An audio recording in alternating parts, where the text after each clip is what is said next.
Hello friends, આજે હું તમારી સાથે દાળ ચોખા પીસવાની ઝંઝટ વગર શાકભાજીથી ભરપૂર એવા ઇન્સ્ટન્ટ હાંડવાની રેસીપી લઈને આવી છું.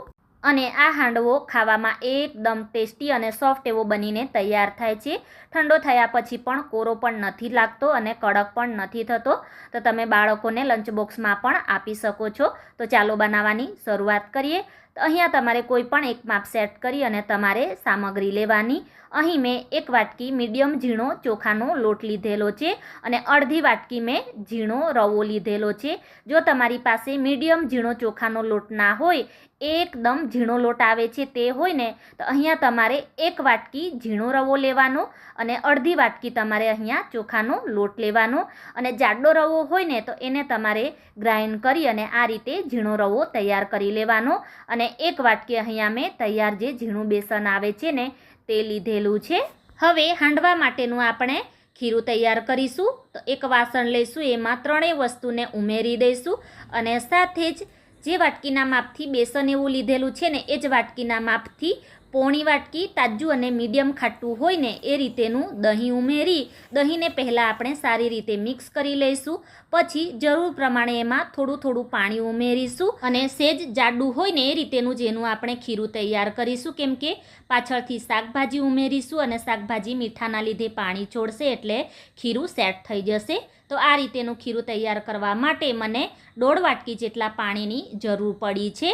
હવે એને આપણે ઢાંકી અને 10 મિનિટ માટે સેટ થવા માટે રાખી દઈશું કે જેથી રવું સારી રીતે ફૂલી જાય. 10 મિનિટ પછી એની અંદર આપણે શાકભાજી ઉમેરીશું. તો પોણી વાટકી ખમણેલી દૂધી, પોણી વાટકી ખમણેલું ગાજર. તો શાકભાજી ઘરમાં જે અવેલેબલ હોય તે, કાં તો પછી તમને જે પસંદ હોય ને તે તમે ઉમેરી શકો છો. એક વાટકી ઝીણી સમારેલી લીલી કોથમીર, 1/4 કપ શેકેલા સિંગદાણાનો અધ કચરો ભૂક્કો. તો જો બાળકો શાકભાજી ન ખાતા હોય તો તમે આ રીતે આ હાંડવો બનાવી અને ખવડાવી શકો છો. આ હાંડવો બહુ ટેસ્ટી એવો લાગે છે અને ચોક્કસ બાળકોને પસંદ પણ આવશે. તો પહેલાં આપણે શાકભાજીને સારી રીતે મિક્સ કરી લેવાની છે.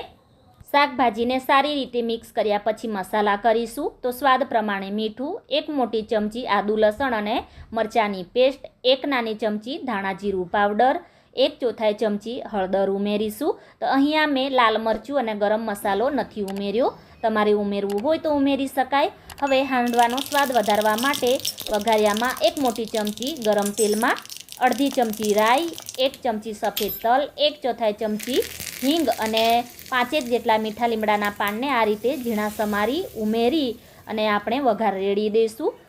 અને સાથે જ અહીંયા મેં અડધા લીંબુનો રસ પણ ઉમેરેલો છે. મને એમ કે કેમેરો ચાલુ છે પરંતુ બંધ હતો એટલે એની ક્લિપ લેવાની રહી ગઈ છે. અને જો તમે એકદમ ખાટું દહીં ઉમેર્યું હોય તો તમે એમાં લીંબુનો રસ ના ઉમેરો ને તો પણ ચાલે. બધી જ વસ્તુને સારી રીતે મિક્સ કરી લઈશું. અને હા ફ્રેન્ડ્સ, અહીં હું તમને એક રિક્વેસ્ટ કરીશ, ચેનલ પર નવા હોય તો ચેનલને સબસ્ક્રાઈબ કરી બાજુમાં આવેલી ઘંટીને પણ દબાવી દેજો કે જેથી નવા વિડીયોના નોટિફિકેશન તમને સૌથી પહેલાં મળી જાય. તો ખીરાની કન્સિસ્ટન્સી તમે જોઈ શકો છો. આ રીતેનું મીડિયમ ઘટ્ટ હોય ને એ રીતેનું ખીરું રાખવાનું છે. હવે ઇન્સ્ટન્ટ આથો લાવવા માટે અડધી નાની ચમચી ખાવાનો સોડા ઉમેરી 2 થી 3 મિનિટ માટે એક જ દિશામાં ફેટી અને સારી રીતે એને આપણે મિક્સ કરી લેવાનું છે. સોડા મિક્સ કર્યા પછી તમે જોઈ શકો છો ખીરું એકદમ લાઇટ અને ફ્લફી થઈ ગયું છે. હવે હાંડવો બનાવવા માટે મેં આ રીતેનું પેન લીધેલું છે. તમે નોનસ્ટિકનું વાસણ પણ લઈ શકો છો અને એકી સાથે 2 વાસણમાં બંને ગેસ ઉપર તમે હાંડવો ઉતારશો તો માત્ર 15-1 મિનિટમાં જ તમારે જો બાળકોને લંચ બોક્સમાં આપવું હોય તો એ પણ અને સવારનો નાસ્તો પણ બની અને રેડી થઈ જશે. તો 1.5 મોટી ચમચી જેટલું તેલ આપણે પેનમાં ફેલાવી અને ગરમ કરી લઈશું. પછી અડધી ચમચી રાઈ ઉમેરી રાઈને ફૂટવા દેવાની. પછી એમાં અડધી ચમચી સફેદ તલ, 8 થી 9 જેટલા મીઠા લીમડાના પાન ઉમેરી આ રીતે તમારે વઘારને ફેલાવી દેવાનો. પછી 2 થી 2.5 ચમચા જેટલું ખીરું ઉમેરી આ રીતે ઉપરથી સરખું કરી દેવાનું. અને ઉપર તમારે તલ સ્પ્રિંકલ કરવા હોય તો એ પણ કરી શકો છો. તમે રવાનો હાંડવો તો બનાવતા જ હશો, પરંતુ આ રીતે બેસન અને ચોખાનો લોટ ઉમેરી ચોક્કસથી બનાવજો. હાંડવો બહુ ટેસ્ટી એવો બનીને તૈયાર થાય છે. તો ઢાંકણ ઢાંકી ઉપરની સાઈડ આ રીતેની ડ્રાય થઈ જાય ને ત્યાં સુધી તમારે સ્લો ટુ મીડિયમ ફ્લેમ ઉપર થવા દેવાનું. પછી હાંડવાને પલટાવી અને તેલની જરૂર લાગે ને તો આ રીતે તમારે સાઈડમાંથી ઉમેરી દેવાનું અને બંને સાઈડ ગોલ્ડન અને ક્રિસ્પી થાય ને ત્યાં સુધી તમારે હાંડવાને થવા દેવાનો. તમે જોઈ શકો છો આ સાઈડથી પણ હાંડવો સરસ ગોલ્ડન અને ક્રિસ્પી થઈ ગયો છે. આ રીતેનો થઈ જાય એટલે એને આપણે કાઢી લઈશું. તો આવી જ રીતે અહીંયા અમે બધા જ હાંડવા બનાવી અને તૈયાર કરી લીધેલા છે. તો તૈયાર છે અહીંયા આપણો ઇન્સ્ટન્ટ હાંડવો. આ રીતે તમે ચોક્કસથી બનાવજો, તમને ચોક્કસ પસંદ આવશે. તો ફરી મળીશું, ત્યાં સુધી thanks for watching. God bless.